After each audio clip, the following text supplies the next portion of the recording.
taken by the professionalism of the crews. I mean, it doesn't necessarily mean anything to you, because the characters are the most important thing to you, the audience. But when you're making a film, it really is the guys behind the scenes that really make it all work. And it was just a great sort of family atmosphere. And everyone talks about the SAW family, of which you guys are a part and you're responsible for. But we really develop a real close-knit relationship and quite a collaboration. We're still mulling over what's going to happen in the next film, but that's what impressed me most right off the bat. Shawnee, you know Tobin better than anybody in the SAW movies. What's it like working with Tobin?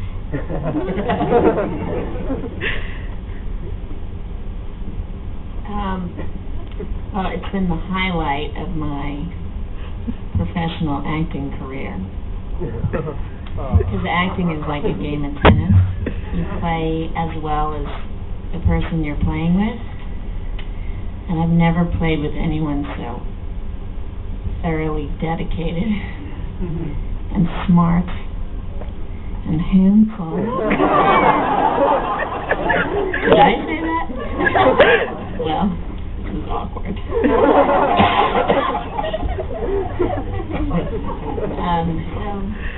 Yeah, it remains to this day, as an actress, a serious actress, the highlight so far.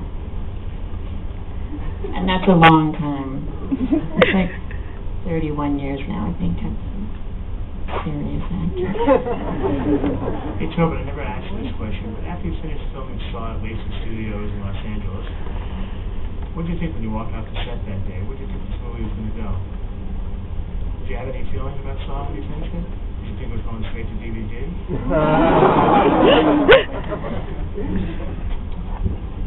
No, because I knew Lionsgate was involved, and if they could milk it into a few $1 million, they would.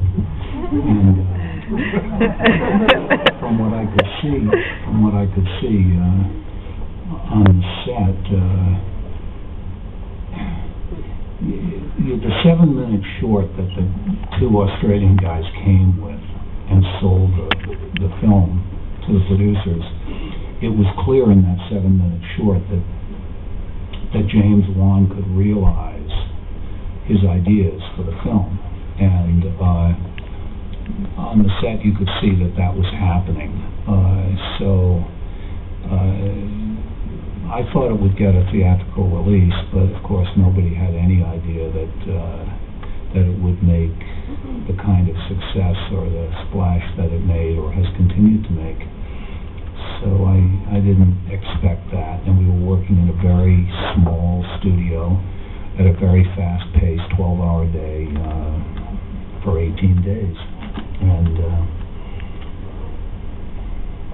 so I didn't really think it was going to go anywhere until it made a whole bunch of money and they started to talk about SAW 2.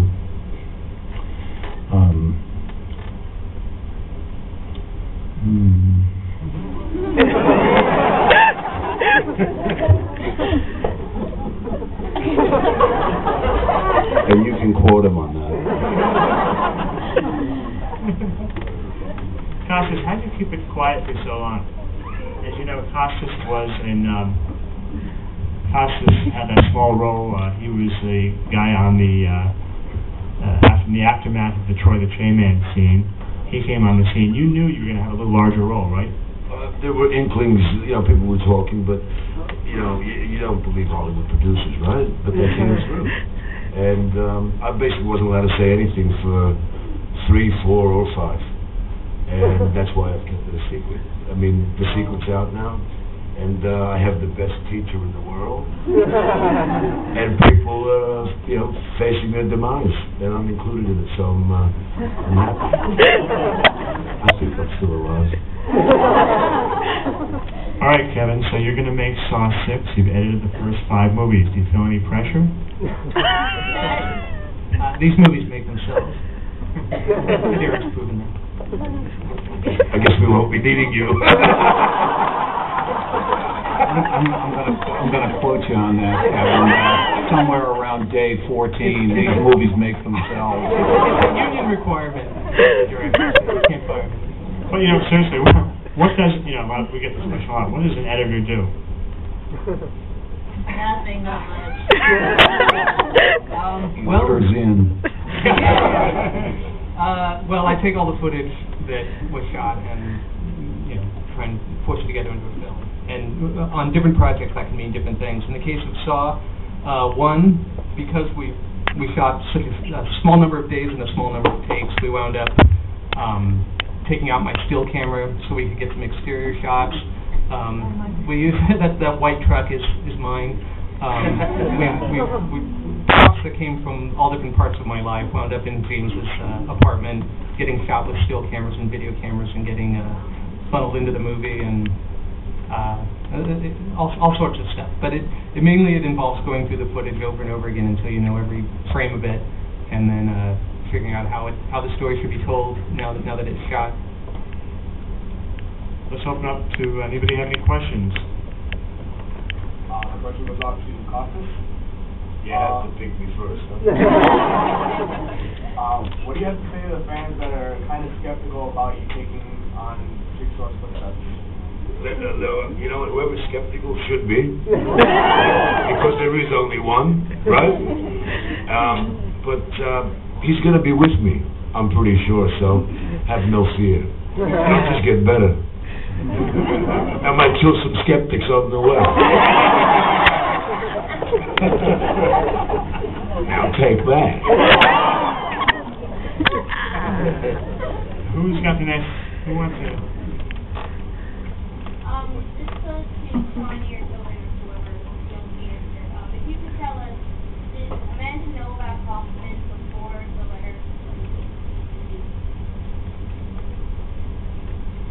Oh, dear, Master. We all jump ship.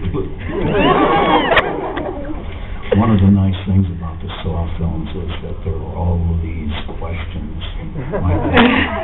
And, good answer. Costas has an opinion. Shawnee has an opinion. And so do I. And as yet, we don't have to commit to anything. So we're going to leave that up to Kevin at the end. And Kevin will answer that question for you. If you don't get an answer after Saw 6. You'll see the answer on film. All right, there you go. Next There we question. go. Is it ever going to be revealed to us what the letter contained? Someone asked this already. The letter comes up a lot. And yesterday we talked to a bunch of people here, and what I actually wrote in the letter was Shawnee has that at home. She still possesses what was originally written. There was a second version of it that was written, and then I think there was a third version that was written and has in some way been incorporated into the story, or sort of little figments of it have been incorporated into the story. I know what I wrote, and she knows what I wrote. And if you don't get a sufficient answer to that, Kevin Greutert is responsible. Getting an impression now. Stuff that all gets bulldozed onto my desk. That's right. That's why we asked him to come here, so he could listen to what we have to deal with.